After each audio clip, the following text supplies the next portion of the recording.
Miguel Ángel de Río, muy buenos días. Gilena, muy buenos días para usted, para todos sus televidentes. Muchas gracias por la invitación. Muchas gracias además por esa introducción amable. Para mí es un gusto estar aquí con usted y con todos sus televidentes. Gracias. Pues empecemos por el final, que viene siendo el principio también. Miguel, ¿por qué y cómo fue que llegaste a ser el candidato del Pacto Histórico en el Departamento del Atlántico? ¿Cuál es tu relación con este departamento? Yo soy nacido en la costa atlántica, Gilena, específicamente en Barranquilla. Yo soy barranquillero, que es uno de los municipios eh, del departamento del Atlántico con mayor notoriedad, uno de los grandes centros industriales del país por donde en su momento ingresó todo el comercio y sigue siendo hoy un punto neurálgico desde el punto de vista económico y estructural. Eh, Siempre he pensado, y creo que esa frase se la escuché en su momento eh, el emperador Adriano, en las famosas memorias de Adriano de Jules Senard, que la más alta virtud, la única virtud soportable, era la firme determinación de ser útil. Y en ese sentido, siempre he tratado de que el diseño de mi vida se vea reflejado en el beneficio a la comunidad. Yo soy estructuralmente un defensor de derechos humanos. Y un defensor de derechos humanos no es otra cosa que una persona que defiende los derechos de la comunidad a la conquista de las grandes necesidades históricas. Es una especie de cruzada contra el abuso del poder, porque es que ya no hay defensores de derechos humanos. Hay protagonismos, hay individualidades, pero se han olvidado en realidad de los verdaderos o el verdadero sentido de lo que es el apoyo. Entonces, como defensor de derechos humanos, como defensor de víctimas frente a organizaciones criminales o frente a organizaciones como las autodefensas del Bloque Norte, que era una organización que tenía su punto de trabajo precisamente en el departamento del Atlántico, y que cometieron una cantidad de crímenes y que después entonces yo decidí asumir la representación de víctimas en algunos de esos procesos. Todo esto que le estoy contando, sumado a la necesidad de servicio, es lo que hace que yo, como profesional del derecho, específicamente como penalista, decidiéramos en ese famoso estallido social que ocurrió a principios del año 2021 acá en Colombia, donde a través de una reforma tributaria por parte del gobierno del presidente Duque, una reforma lesiva para los intereses de la ciudadanía, nos viéramos en la imperiosa necesidad de crear una corporación con precisamente el abogado y amigo Augusto Campo, que se llamaba La Primera Línea Jurídica, que se llama de hecho, que tenía como único propósito eso precisamente, dignificar los derechos de los marchantes para protegerlos del abuso del poder. Porque además esos marchantes que salieron en una explosión ciudadana, crearon una figura que había sido replicada en Chile, que se llamaba La Primera Línea. Jóvenes, mujeres y hombres que cuando salían marchantes en todo el territorio nacional, se ponían en la primera línea precisamente para defenderlos a ellos del ataque de una fuerza policiva represiva que se llama el SMAT en Colombia, que es un cuerpo policial de altísimo poder suasorio y violento. Entonces, a partir de ahí, se creó desde el derecho la primera línea jurídica que precisamente quería proteger a esos jóvenes ya no de la violencia física, sino de la violencia de Estado a través de los organismos de poder. Es decir, el Estado utiliza, Gilena, los institutos de política criminal, en este caso la Fiscalía General de la Nación, para el ataque en contra de la juventud. Entonces teníamos a cientos de jóvenes detenidos, torturados y llevados ante las autoridades judiciales, pero finalmente a través de nuestra intervención fueron liberados. Todos esos presupuestos que yo le estoy diciendo sobre defensa de derechos humanos, defensa de juventud, sobre representación de víctimas, no hablan sino de una necesidad social de servir.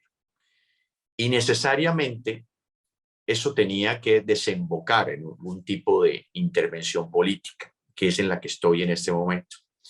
Y entonces fue a partir de eso, a partir de todo lo que le estoy advirtiendo, la necesidad de hacer parte de algún proyecto político que se identificara con mis necesidades internas. El Pacto Histórico, que es un partido progresista de izquierdas, defensora de derechos humanos, de los territorios, del medio ambiente, de la dignidad, en fin, encabezado por Gustavo Petro, un hombre que le cabe el país en la cabeza y que es muy posible que sea el próximo presidente de la República por merecimiento, por estructura, era el partido idóneo para empezar esa carrera política. Y por eso puse mi nombre a disposición, en primer término para el Senado de la República, después ante una invitación del propio Departamento del Atlántico, hoy ante la Cámara de Representantes por el Departamento del Atlántico. ¿Y por qué el Atlántico? Porque esa es mi casa. Y cualquier proyecto político en el cual uno quiera embarcarse debe empezar primero por el origen y por la casa. Y ahí a enfrentar y a dar las batallas en contra de las mafias locales y de la hegemonía local que tanta tristeza le ha traído a toda la ciudad. El Atlántico es también la casa de la familia Char. ¿Nos podría hablar de la familia Char, de lo que opina de su posición allá? Sí. La familia Char es de alguna manera hoy, bueno, ha sido siempre una familia tradicional de la costa norte, que hoy se han convertido en una mafia política. Y cuando hablo de mafia política, hablo de un monopolio económico que estructura su fuente de poder en fenómenos como la corrupción y la cooptación de la contratación pública. Entonces, a lo que se dedican es a mantener el poder, lo han mantenido históricamente a través de varias generaciones, porque no solamente es esa familia, son varias, pero ellos son de alguna manera la punta de lanza de un poder hegemónico. Son dueños del comercio, son dueños de la economía, son dueños de la política, De medios de incluso comunicación. son dueños del deporte, dueños de los medios de comunicación tradicionales de la costa. Es decir, tienen lo que el emperador Calígula hablaba de pan y el circo. Entonces, ¿eso qué significa? Significa que han entrado en todas las capas del territorio, con incluso connotaciones a nivel nacional, porque tienen el privilegio de tener referentes y ministros en el gobierno del presidente Duque y de ser hoy entonces uno de ellos, Alex, que ha sido alcalde varias veces de Barranquilla y tienen gobernación hoy en el departamento del Atlántico y todos los consejos y alcaldías municipales les pertenecen.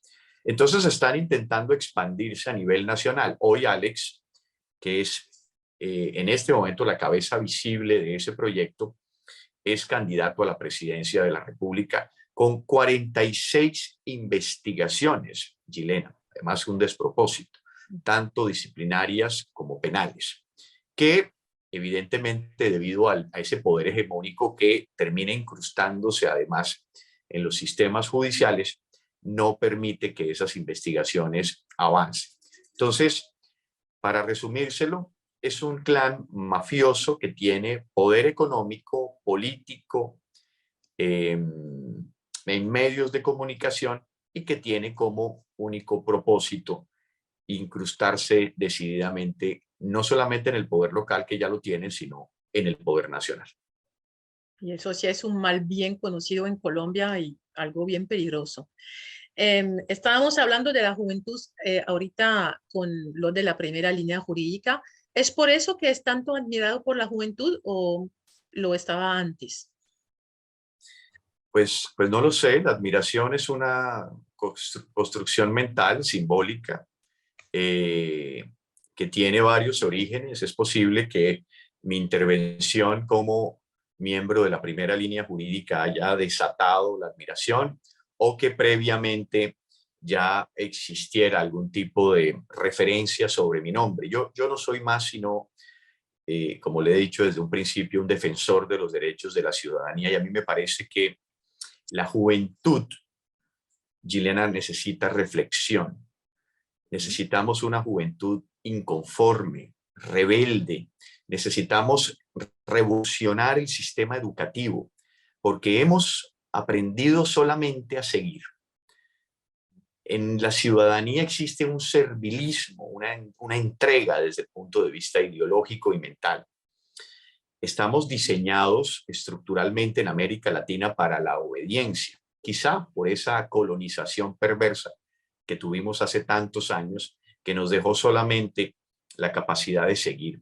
Necesitamos educación que nos enseñe a pensar por nosotros mismos, a escoger nuestro destino, cualquiera que éste sea. Y esa capacidad de pensar por nosotros mismos es revolucionaria, aunque parezca poca novedad. ¿Y por qué es revolucionaria? Porque es verdaderamente la semilla para construir una sociedad empoderada. A este Estado o a estos gobiernos desde hace 200 años les debe parecer contundente que la ciudadanía siga sumida en la ignorancia y en la pobreza, porque precisamente ahí es donde nos dominan. El verdadero dominio es ese, el del sistema educativo, que nada le aporta. Aquí el sistema educativo, Yelena, y es importante decírselo a todos los ciudadanos, es precario. Desde, si tomamos a un niño que nace en un estrato alto con un jovencito que nace en un estrato bajo, desde la barriga de la madre ya hay diferencias, porque el sistema alimenticio de uno y otro ya son diferentes, y esa posibilidad alimenticia se refleja en la capacidad intelectual de ese joven o de esa niña que van a nacer. Entonces, cuando tienen 2 años, 5 años, 10 años, ya hay unas grandes diferencias entre un joven y otro. Lo que necesitamos es un sistema, no que nos imponga la igualdad, sino un sistema que permita que ambos nacimientos se sometan a las mismas oportunidades educativas, en salud, en economía, en sueños, porque el colombiano y la colombiana han perdido la capacidad de soñar, porque su única ambición hoy es sobrevivir. Entonces necesitamos de verdad una revolución desde las estructuras. Nada hacemos prometiendo cambios, nada hacemos diciendo esas promesas de los políticos tradicionales de que voten por nosotros que esto va a cambiar. Aquí no va a cambiar nada si las estructuras, si el diseño no cambia. Y uno de los grandes bastiones de ese cambio es la educación.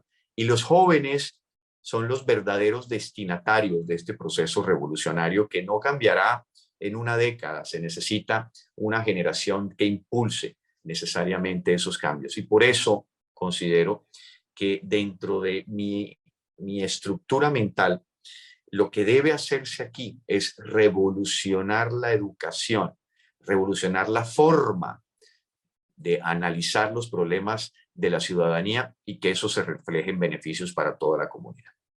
Eso es un gran plan de batalla, ¿no? Es un gran reto, porque sí, eso existe en todos los países del mundo. Lo que pasa es que en Colombia es bien fuerte. Junto con Augusto Campo fundaste la primera línea jurídica, acabamos de hablar de esto. Es un gran reto, es un gran logro, ¿no? Porque ahora yo creo que hay como centenares de abogados en todo el territorio que se juntaron, o cuéntanos un poquito. Sí, sí. En ese momento, para ese momento, cuando estalla la protesta, llegamos a tener 3.000 abogados 3.000, sí. que de manera solidaria se entregaban al proyecto. Hoy, por razones de que ha disminuido evidentemente el tema de la protesta, la primera línea ha tenido que renovarse no solamente a defender jóvenes que hayan sido capturados por miembros de la fuerza pública, que todavía se hace, sino se extiende a otros fenómenos como defensa de población vulnerable, etcétera, etcétera, etcétera, para que pueda mantenerse vigente. Entonces, el propósito fundamental es un grupo de solidaridades, porque fíjese que otro de los elementos que ha desaparecido o que han desaparecido de la ciudadanía son las solidaridades, porque además la gente solamente piensa en mercados. Entonces la gente hoy piensa, ¿cómo me beneficia a mí económicamente un proyecto? Y eso lo que hace es que se pierda la capacidad de servicio sin retribución económica, porque es que hay una retribución mucho más profunda, que es la retribución del alma, relacionada precisamente con esos proyectos. Y los jóvenes tienen todavía vivo, quizá por ese impulso, por esa explosión de la edad, todavía esos sueños y esos ideales y esos anhelos, o lo que es lo mismo, esas utopías. Entonces, y como decía Eduardo Galeano, el famoso escritor uruguayo, una utopía es caminar. Mientras sigamos caminando solidarios, pensando en comunidad, ese proyecto de la primera línea jurídica será una plataforma para la construcción de sueños y que eso se replique, porque además en ese momento, Gilena, no solamente se creó la primera línea jurídica, esos fenómenos se replicaron desde todas las profesiones. Había primera línea de contadores, de médicos, de psicólogos, de arquitectos, personas que querían hacer sus aportes desde sus profesiones. Y me parecía un acto de poesía democrática, que yo no sé si existe ese término, pero suena muy bien. Pero lo que tenemos hoy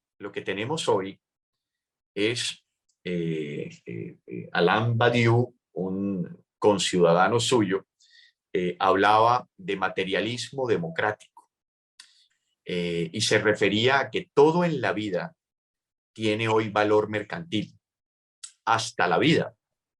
Entonces, que todo se nos convirtió en la democracia una especie de comercio, y lo que necesitamos es regresar a una democracia con sentido social, a un liberalismo, a mi juicio, de izquierda progresista, que piense primero en la vida y después en el mercado. Entonces, esa corporación, la primera línea jurídica, sigue siendo un sueño y esperamos que la gente siga acudiendo y seguiremos defendiendo a los jóvenes y a toda la ciudadanía vulnerable del desborde del poder. Es todo un sistema de valores. Cambiando de tema, tú tienes arrinconado a Álvaro Uribe, eres el apoderado de Juan Guillermo Monsalve y estás enfrentando al mismo fiscal. ¿Cómo va este proceso? ¿Cómo ves el futuro de este proceso?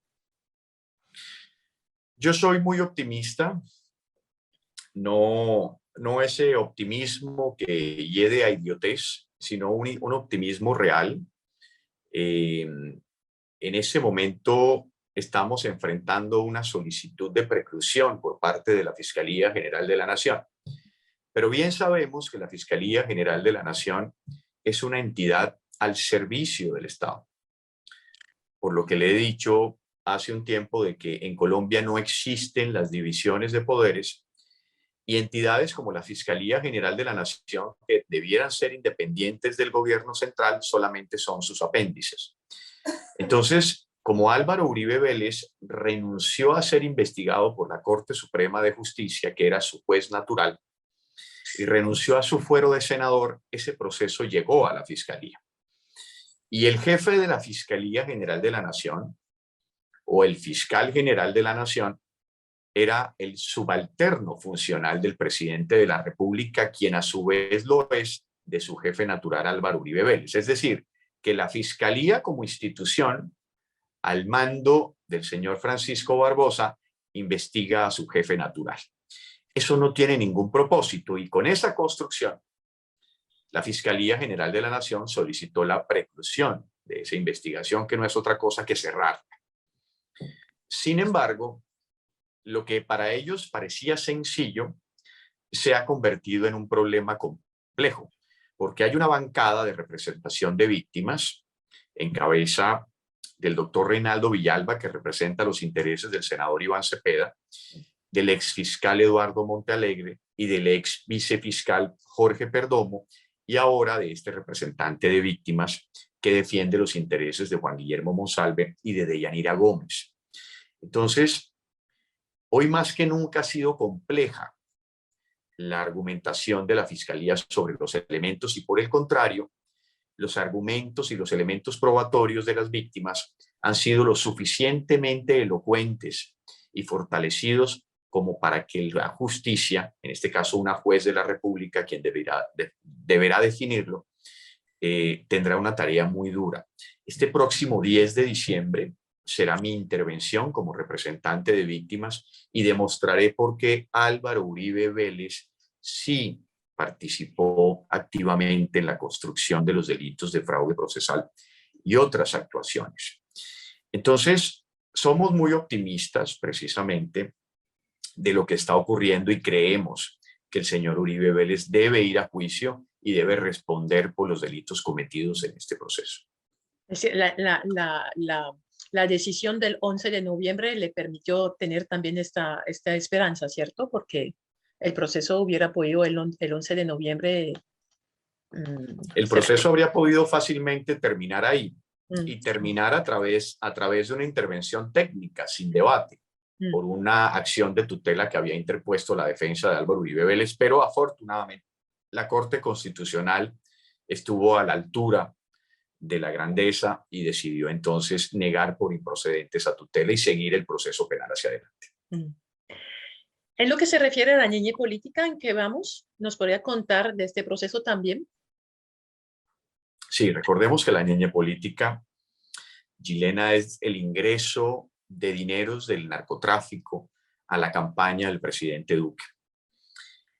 Y ese proceso en ese momento está padeciendo todas las torturas y todas las miserias de los procesos penales en Colombia por las razones que le acabo de establecer en el proceso de Uribe y porque acá, evidentemente y de manera decidida, muchas personas participaron en esas actividades. Ese proceso ha estado muy lento, sigue muy lento. En el Consejo Nacional Electoral, que investiga el mismo proceso, pero investiga el partido de gobierno, hubo un archivo de la investigación donde presuntamente no encontraron elementos materiales de convicción, o lo que es lo mismo, no quisieron encontrarlos. Y temo que en la Fiscalía pueda estar tratando de construirse lo mismo. Hay que estar con los ojos bien abiertos y estar muy atento de lo que está pasando en ese proceso, porque también es un llamado de atención a la ciudadanía en Colombia, de que no permitamos que la Fiscalía General de la Nación sea el centro de impunidad del sistema punitivo en Colombia.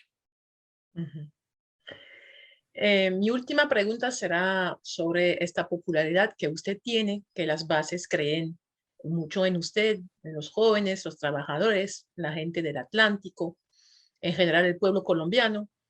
¿Usted cree que eso debe ser tenido en cuenta por el Comité Político Central del Pacto y que le debe brindar todo el apoyo que merece?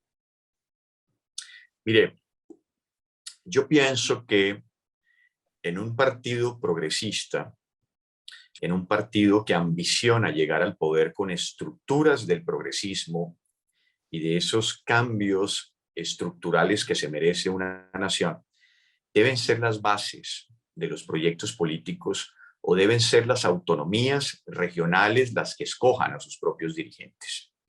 Porque precisamente las bases territoriales son las que identifican las luchas que se han dado o bien a nivel nacional o bien a nivel local.